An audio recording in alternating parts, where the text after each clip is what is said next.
It's time to talk more about erections. They are, after all, really significant for several reasons, chief among them reproduction. These days, a lot of conversation regarding erections centers on the male erection, maybe because it is a little more conspicuous than the female erection. Unquestionably, though, women are born with working erectile tissue. To what extent, therefore, does the female erection matter for reproduction? A male erection and the discharge of sperm cells are crucial for finishing reproductive activity, as we've already hinted at. Does successful reproductive intercourse therefore also depend heavily on the female erection and climax? Or are they more of a bonus for the female for other reasons? We're going to find out and simply discuss how it functions. So let us go straight into this amazing reproductive anatomy. Are erectile tissues from men and women the same? First off, and this is very fascinating, the architecture of the erectile tissues in men and women are remarkably similar. We are examining the parallels and distinctions between erectile tissue in men and women in more detail. Organization. Within the penis, the corpora cavernosa and corpus spongiosum make up the bulk of male erectile tissue. Two cylindrical structures called the corpora cavernosa run the length of the penis. The corpus spongiosum encircles the urethra and expands to create the glans penis or tip of the penis. Smaller and less expansive than the penis, the clitoris is the primary erectile structure in women. A shaft, a glans, and two crura, legs that extend internally down the vulva's sides, make up the clitoris. Operation. Both the physical act of having sex and sexual desire are facilitated in men by erectile tissue. Increased blood supply to the corpora cavernosa and corpus spongiosum during sexual stimulation raises the penis, allowing penetration and ejaculation. The clitoris is where ladies are most excited and enjoy themselves sexually. Erectile tissue in the clitoris, as in the penis, enlarges with blood during arousal, increasing sensitivity and producing delightful feelings. But the clitoris plays no part in urination or reproduction directly, unlike the penis. The third is sensitivity.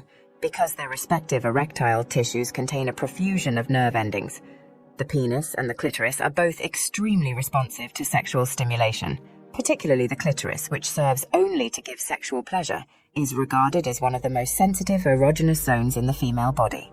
Everybody's clitoris is sensitive differently, hence some women may need various kinds or intensities of stimulation to become aroused and have an orgasm. The anatomical variations. Though erectile tissue is present in both sexes, their physical structures are very different. Just the glans protrude from the vulva. The bulk of the clitoris is located within, with the penis being an obvious external organ. Furthermore, although the clitoris is just used for sexual pleasure, the penis serves a dual purpose in both sexual activity and urine. Gaining knowledge of the similarities and variations in erectile tissue between men and women can improve our understanding of sexual anatomy and function, and help us to have more educated conversations about sexual pleasure and health. Reaching and going through an orgasm is a unique psychological and biological experience for every woman. Numerous forms of stimulation, such as vaginal, clitoral, and erogenous zone stimulation, can lead to an orgasm. Most often, the breast region for women orgasm depends critically on stimulation of the external glands of the clitoris. The clitoris has the most nerve endings in the human body. It has legs and vestibular bulbs that wrap around the vagina. The legs and the bulbs contain erectile tissue that fills with blood and expands when sexually aroused. Some women can achieve different kinds of orgasms from stimulation of select regions inside the vagina, such as the so-called G-spot cervix music, or a blend of the two erogenous zones are sensitive areas that can provide pleasure and sexual arousal when they receive stimulation from foreign, and the nipples are a common erogenous zone for many people. With hundreds of nerve endings in each nipple, they are susceptible tissue. When the nipples are stimulated, they send sparks into the genital sensory cortex, the same region of the brain that is stimulated by vaginal or clitoral stimulation. During arousal, blood flows to the genitals, making them more sensitive. As arousal rises, a person's heart rate and breathing rate may also rise. While contractions usually last between 0.8 and 17 seconds, many women also experience rhythmic muscle spasms in the vagina uterus and anus during or even after an orgasm. Lubrication starts when hormones alert the brain that you are being aroused sexually, and the vulvovaginal gland starts secreting fluids to aid in penetration. Swelling occurs in the lips of the vagina.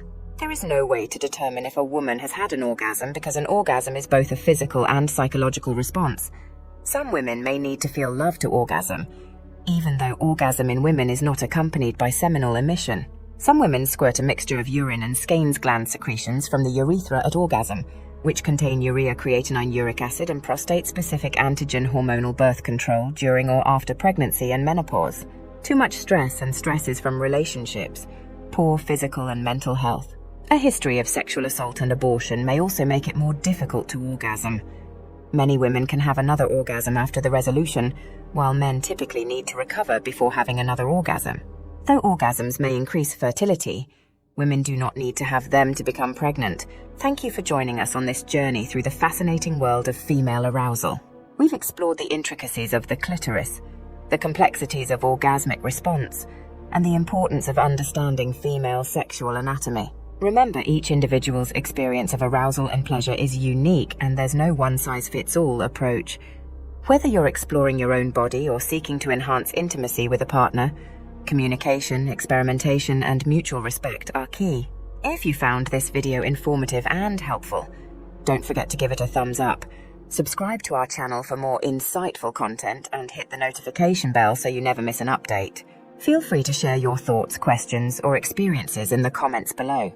Let's continue the conversation and support each other in embracing our sexuality and achieving fulfilling, satisfying connections. Until next time, stay curious, stay empowered, and keep exploring the wonders of female arousal. Thanks for watching.